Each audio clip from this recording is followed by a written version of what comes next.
should be played at high volume, preferably in a residential area.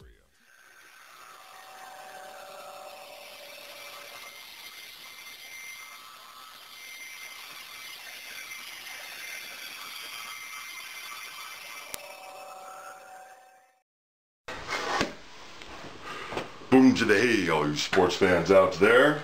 Welcome to the OMSR with your brief but very concise host, Will, the alternative ESPN Sports Throw. Limited set space. Unless when you're 6'4", 275, it's kind of tricky. Alright, so you know what's coming up. Don't worry, this ain't no 5-minute spiel. Bama, Georgia, CFP in general. Jalen Hurts, smooth, cool customer. Yeah, by the way, got my 1991 made for the national championship. Only a couple hundred of them made in America. In the USA level, to boot. Okay, so I'm going to start off with the esteemed announcers there at CBS who called the game. And I'm going to start off with the snapshot of the perfect vignette of why acclimatization in America is just so freaking awesome vis-a-vis the collegiate system of the USA. Nothing like it on God's green earth. Then we'll go to ESPN. A little disappointed they didn't have, plenty of Texas conversation. No segue about GHW. Disappointed on that. Gentlemen on CBS went out of their way to mention their experiences. Alright, and then the guys who got the first stab at it, Joey, Ohio State, and Jesse can't ever seem to get the SEC out of the man. Even though you can take the man away from SEC football, you'll be very surprised what his final results are here. We can't have two teams from the same conference in the CFP, period. Alright, so let the conversation begin. I'm just going to say, a 2-loss Georgia, they had their chance, they were looking really good. After that, there's this funny little bit ESPN put together about the coaching tree vis-a-vis Coach Saban and how his assistants are. It's a stunning record when you think about it. And it was looking like, maybe that one little apple. It's all anthropomorphized, cool sort of like pseudo-claymation animation coming up. And then we will close with actually that funny bit ESPN did. Is how we're going to close out. So, Coach Saban, 2A, and I, thank you for watching. Oh, this dude out here? Yeah, Polynesian spirit deity, guardian of the home, 2A. A. Double vowel pronunciation there. Probably the only one like it in America. Very cool, 100 years old, originally from 1960 Samoa. Alright, thanks for watching. Reminding you, Bama Nation, while you're out there celebrating, no silly DUIs. Roll. Let's go up to Brad Nessler and Gary Danielson for more after an epic SEC championship game, guys. Yeah, Zug, it was a great one for sure. And, I heard Commissioner Sankey there saying when he was on the podium, I think these are two of the best 4 teams in the country. I almost agree with him, but obviously with Oklahoma, I think they punched their ticket. Georgia had their opportunity. They had a 14-point lead. They let it slip away like they did a year ago. But I think they're going to end up in the Sugar Bowl against Texas. That'll be a hell of a game. So. Maybe.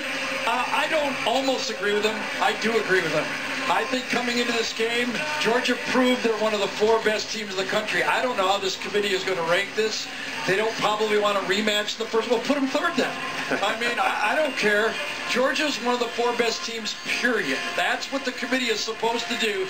While Ohio State is playing Northwestern and Oklahoma's playing Texas with 3 losses, Georgia had to play the #1 team in the country. You can't tell me they're not one of the 4 best teams. I totally agree. I'm just saying because I know. I'm just saying, what is the committee supposed to do? Put the 4 best teams?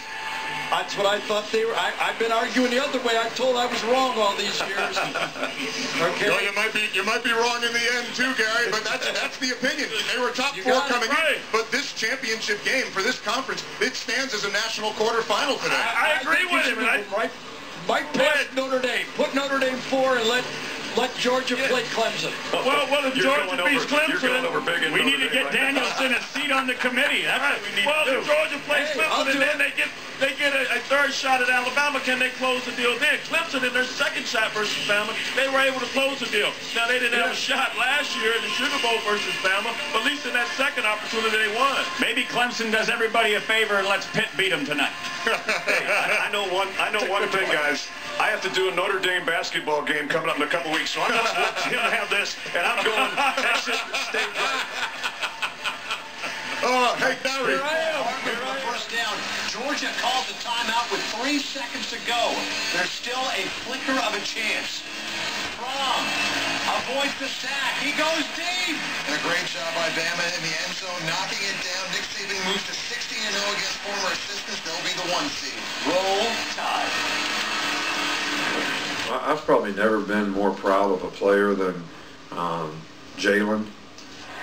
You know, it's unprecedented to have a guy that won as many games as he won, only lose a couple games this whole time that he was a starter, and then all of a sudden he's not the quarterback. How do you handle that? You got to have a tremendous amount of character and class to put the team first, knowing that your situation is not what it used to be. And for a guy that's a great competitor, you know, that takes a lot.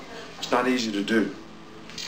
We'll talk more about Jalen Hurts, but seriously, Alabama's gone to its backup quarterback the last 2 seasons against Georgia. 2 in the national title game. Jalen Hurts on Saturday. Both led comebacks from double-digit deficits as the Tide outscored the Dogs by 30 with the quotation backup. Kirby Smart now why he thinks Georgia should be in when it comes to the playoff. It boils down to one thing. Do you want the 4 best teams in or not? It's that simple.